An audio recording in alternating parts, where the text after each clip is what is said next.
Donc le mode hiérarchique, l'organisation hiérarchique existait depuis un million d'années, des millions d'années, et brutalement, il y a 10 000 ans, hier, vraiment hier, on a inventé la civilisation, on a sédentarisé les hommes, et on a monté de gigantesques systèmes avec des hiérarchies complexes, dont aucun n'a survécu jusqu'ici, c'est-à-dire que toutes les civilisations humaines, en dehors des civilisations actuelles, se sont effondrées. Pourquoi? Eh bien parce que, en fait, le mode hiérarchique est à la fois un booster qui permet de monter quelque chose très vite et qui porte en lui les ferments de sa destruction.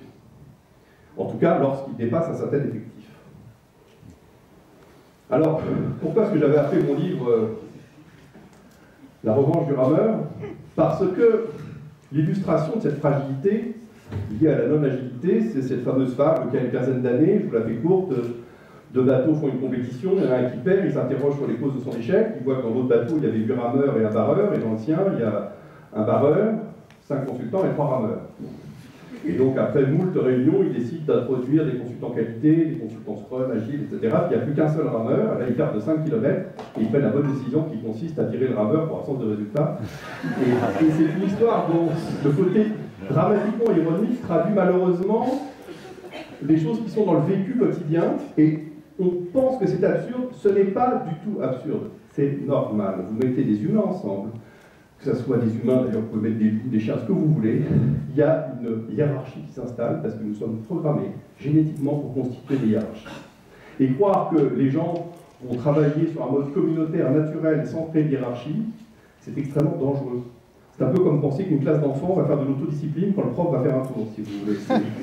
Ce n'est pas dans notre nature. Nous sommes actuellement programmés pour fonctionner sur un mode hiérarchique. Et pour faire de la non-hiérarchie, il faut l'encadrer. Et c'est justement ce que vous faites. Et c'est très bien que vous le fassiez. Parce que tout ce qui tourne autour de l'agilité est destiné à aplanir justement les travers de la hiérarchie. Le problème, c'est que cette agilité, il faut la vendre à des hiérarques. Et j'ai entendu des communications, des gens qui disaient oui, c'est gentil la qualité, mais quand on commence à essayer de vendre ça, ça passe pas très très bien. Alors bien sûr, il y en a qui sont très en haut de la hiérarchie qui disent qu'il y a de la qualité. Alors bien sûr, on installe de la qualité en dessous, mais plus elle se rapproche d'eux, pardon, de l'agilité, plus l'agilité se rapproche d'eux, plus ils sont mal, parce qu'eux, ils n'ont pas du tout envie d'être agiles quand même. Et donc c'est vraiment quelque chose de difficile. J'ai mis en dessous, j'ai trouvé l'organigramme de l'État du Kentucky, j'ai trouvé ça assez rigolo, on se demande comment ça peut fonctionner. Et puis vous avez ici ce dessin qui est une forme de fable des rameurs, et je le trouve assez mignon dans son genre, et qui montre malheureusement comment Bob se retrouve finalement au bout d'un moment seul à travailler. Et ça c'est dramatique parce que, en fait, c'est pas tant que Bob souffre, c'est mal que Bob souffre à travailler seul.